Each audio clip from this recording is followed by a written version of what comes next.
All throughout America, there are two things that cannot be denied. America has a huge love for sports, and it's a huge part of our culture, and that America loves drama, and that's something that makes our country spin. No surprise, when everyone found out that the New England Patriots, a very successful team in the NFL, had been doing something to gain a competitive advantage, such as deflating footballs, that everyone stuck to the story very fast.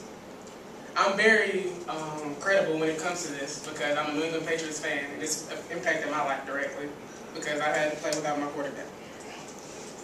Today I would like to inform you about DeflateGate, the process, and the final outcome of the decision.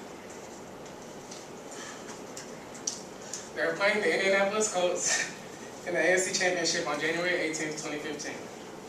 The Patriots were really good, the Colts were so-so, so it was an expected win for the Patriots, so no one really expected anything when the Patriots were up 45-0 at halftime.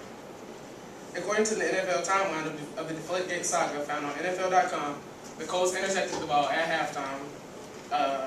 And one of the players complained about the ball feeling underinflated and it feeling kind of weird.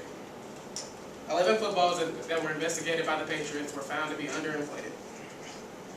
This is a big deal because some fans will feel that that would give them a competitive advantage as they were already good and they hadn't fumbled very much in that season.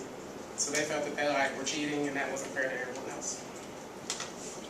Tom Brady held a press conference the following day denying allegations, stating that he would never do anything to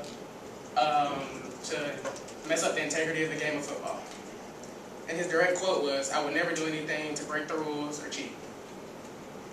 The reason people were very suspicious about the Patriots in this situation is because they had prior history. They had been involved in a case determined, and it was called Spygate. Spygate was a case where they had filmed other teams' signals to know what plays they were going to call, which was a big deal because whenever you got knowledge of what someone's going to do, you can pretty much beat them very easily. They hired Todd Wells to do an investigation, who was an investigator for the NFL. The direct quote he provided, and the report was found on GangGreenNation.com, stated, "Based on evidence, we have concluded that Tom Brady was at least generally aware of inappropriate activities of McNally and Jamstreeski releasing air from footballs." McNally and Jamstreeski were the equipment managers. Alright, now that you know a little bit about that, I can tell you about what the effects of this were. Tom Brady was given a 4-game suspension. He was not happy about that, and this would start a long tug of war between the two parties, Roger Goodell and Tom Brady and the NFL Players Association. This tug of war would last over 18 months, which is extremely long for an NFL case. The argument eventually, at first it was about whether Tom Brady had known that they had deflated the footballs, but it eventually transferred over to if Roger Goodell, the commissioner of the NFL, had the ability to punish someone when they hadn't done anything wrong, or hadn't been proven to completely have done something wrong. According to Adam Stites of SB Nation, Roger Goodell was quoted saying, "It was unfortunate that this process took so long and almost embarrassing." The decision was finally made. Tom Brady would file an appeal and have his suspension taken away, and then Roger Goodell would take the case to court.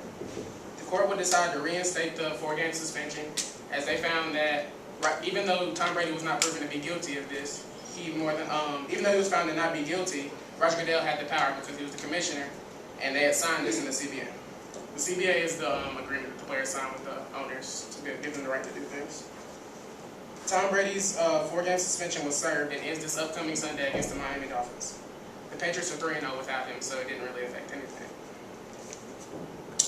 In conclusion, even though it was never proven whether he was guilty or not, this pointed out a big problem with the NFL, that the owner had way too much power, and in the next CBA, they plan to rebel and not give the owner as much power this upcoming time.